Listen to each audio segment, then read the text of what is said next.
ሰላም ጤና ይስጥልን ወደ ጄኤምኤም ቴሌቪዥን ተመልካቾቻችን ከጄኤምኤም ቴሌቪዥን የጄኤምኤም መረጃዎቻችን እናንተም ደስ በሳለ ላይ እንገኛለን። በቅድሚያ ማርተ ዜናዎች የካቲት 29 እና 30 2017 ዓ.ም የፊታችን ቅዳሜና እሁድ በመስቀል አደባባይ የሚከናወነውን መለኮታዊ ጉብኝት ለኢትዮጵያ የተሰኘውን የወንጌል ኮንፈረንስ አስመልክቶ ከኢትዮጵያ ወንጌል አማኞች ቤተክርስቲያናት ካውንስል መግለጫ ተሰጥቷል። የኢትዮጵያ ቃላዊት ቤተክርስቲያን የሳር ቤት አጥቢያ ቤተክርስቲያን የቤተሰብ ቀን መርሃ ግብርን በጉዲና ቱምሳ የስልጠና ማዕከል አድርጓል። ከውጭ ንቅሳት የካንሰር ተጋላጭነትን እንደሚጨምር በደቡብ ዴንማርክና በሄልሲንኪ ዩኒቨርሲቲዎች የተደረገው ጥናት አመላከተ። መረጃዎቹን የሱስና ያስ ወደ እናንተ ያደረስኩኝ አብራችሁ ቆይታ አደርጋለሁኝ። አብራችሁኑ ነው። የካቲት 29 እና 30 2017 ዓ.ም የፊታችን ቅዳሜና እሁድ በመስቀል አደባባይ የሚከናወነውን መለኮታዊ ጉብኝት ለኢትዮጵያ የተሰኘውን የወንጌል ኮንፈረንስ አስመልክቶ ከኢትዮጵያ ወንጌል አማኞች ቤተክርስቲያናት ካውንስል መግለጫ ተሰጥቷል። የፊታችን ቅዳሜና እሁድ በመስቀል አደባባይ በሚደረገው የዚህ መርሃ ግብር ቅድመ ዝግጅት መጠናቀቁን የካውንስሉ ጠቅላይ ጸሐፊ ቄስ ደረጀ ጀንበሩ ገልጸው የጸጥታና የትራንስፖርት አገልግሎት ላይ ዝግጅት መደረጉንና ሁሉም ወንጌል አማኝ በተዘጋጀው የትራንስፖርት አገልግሎት በመጠቀም በሰዓቱ ፕሮግራሙ ላይ እንዲገኝና ሰላማዊ በሆነ መንገድ መርሃ ግብሩ እንዲካሄድ ሁሉም የራሱን ድርሻ መወጣት እንዳለበት ገልጸዋል። መርሃ ግብሩን የከተማውን ውበትና ስርዓት በጠበቀ መልኩ ማካሄድ እንደሚገባም የኢትዮጵያ ወንጌል አማኞች ቤተክርስቲያናት ካውንስል ጠቅላይ ጸሐፊ ቄስ ደረጀ ጀንበሩ አሳስበዋል።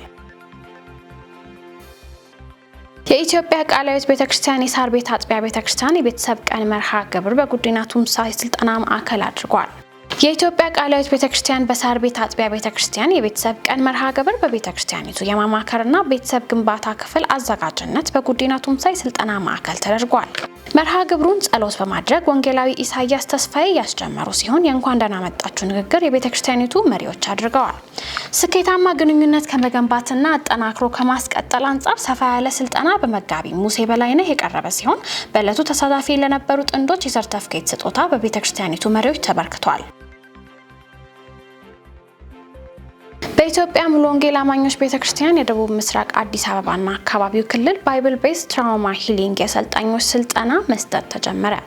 በኢትዮጵያ ሙሉ ወንጌል አማኞች ቤተክርስቲያን የደቡብ ምስራቅ አዲስ አበባና አካባቢው ክልል የልጆችና ወጣቶች አገልግሎት ቢሮ ከኤስአይኤል ኢትዮጵያ ጋር በመተባበር ባይብል ቤዝ ትራውማ ሂሊንግ የአሰልጣኞች ስልጠና በክልሉ ለሚገኙ የልጆች የታዳጊዎችና የወጣቶች አገልግሎት አገልጋዮች በ22 ሙሉ ወንጌል አጥቢያ ውስጥ በመሰጠት ላይ ይገኛል። በስልጠናው ላይ በኢትዮጵያ ሙሉ ወንጌል አማኞች ቤተክርስቲያን ደቡብ ምዕራብ አዲስ አበባና አካባቢው ክልል እና ሰሜን ምዕራብ አዲስ አበባና አካባቢው ክልል የተወከሉ 40 ሰልጣኞች እየተካፈሉ እንደሚገኙ ታውቋል። ስልጠናው ለ5 ቀናት የሚቆይ ሲሆን በስልጠናው ማጠናቀቂያ ለሰልጣኞች የአሰልጣኝነት ፈቃድ ሰርተፍኬት የሚሰጣቸው መሆኑም ተገልጿል።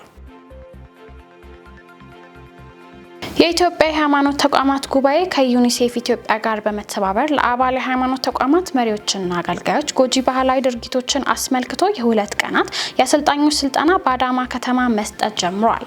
ባልደረባችን ዳንኤል አንተነህ ዝርዝር አለው።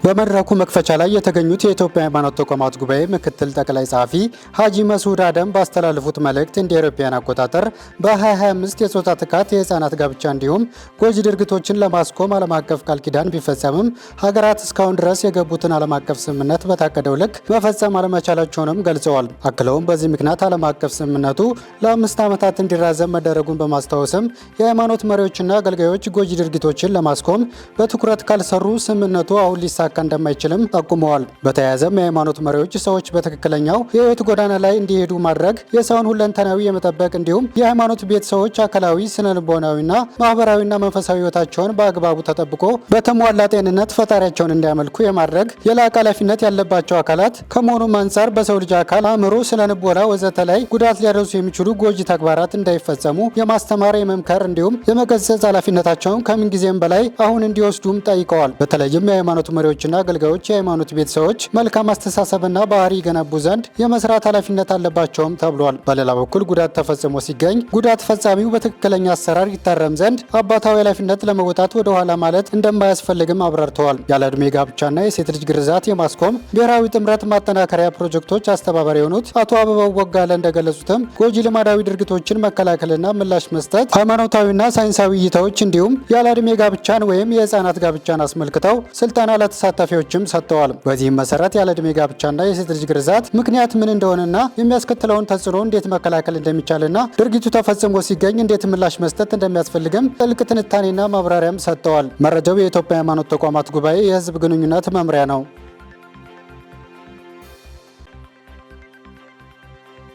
መረጃዎቻችን ወደ እናንተ መድረሳቸውን ቀጥለዋል። አሁን ደግሞ ከውጭ ያገኘናቸው መረጃዎች እናልፋለን።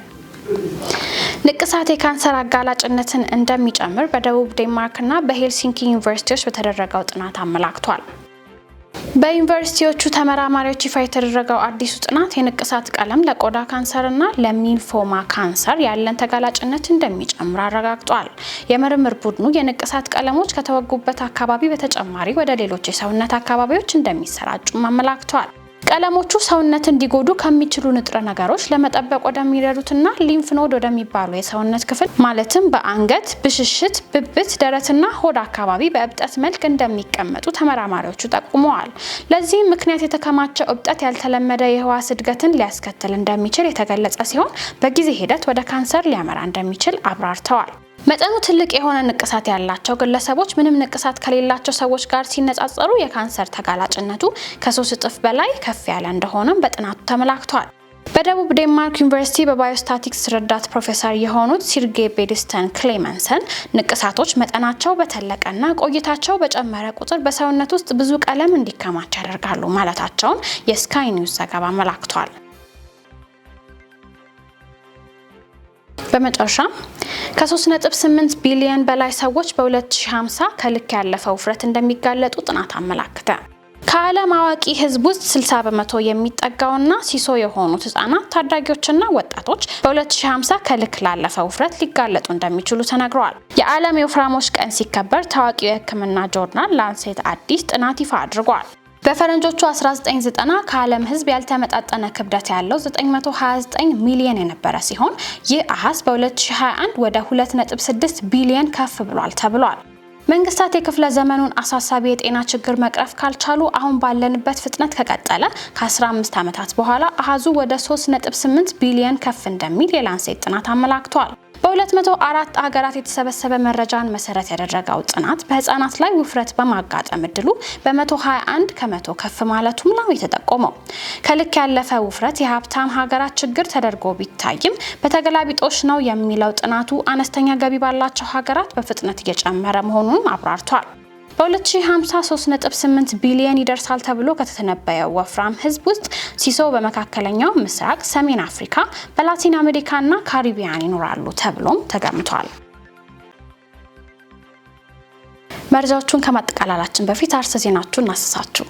የካቲት 29 እና 30 2017 ዓ.ም የፊታችን ቅዳሜና እሁድ በመስቀል አደባባይ የሚከናወነውን መለኮታዊ ጉብኝት ለኢትዮጵያ የተሰኘውን የወንጌል ኮንፈረንስ አስመልክቶ ከኢትዮጵያ ወንጌል አማኞች ቤተክርስቲያናት ካውንስል መግለጫ ተሰጥቷል። የኢትዮጵያ ቃላዊት ቤተክርስቲያን የሳር ቤት አጥቢያ ቤተክርስቲያን የቤተሰብ ቀን መርሃ ግብርን በጉዲና ቱምሳ የስልጠና ማዕከል አድርጓል። ከውጭ ንቅሳት የካንሰር ተጋላጭነትን እንደሚጨምር በደቡብ ዴንማርክና በሄልሲንኪ ዩኒቨርሲቲዎች የተደረገው ጥናት አመላከተ። ለዕለቱ የያዝናቸው የጄኤምኤም መረጃዎቻችን ይህን ይመስሉ ነበር። እኔ ሱስና እያሱ መረጃዎችን ወደ እናንተ እያደረስኩኝ አብራችሁ ቆይታ አደረኩኝ። መረጃዎቹን ያዘጋጃችላችሁ ደግሞ ነፃነት አቁማ ነበረች። ከቀሪ የጄኤምኤም ቴሌቪዥን ፕሮግራሞቻችን ጋር መልካም ቆይታ።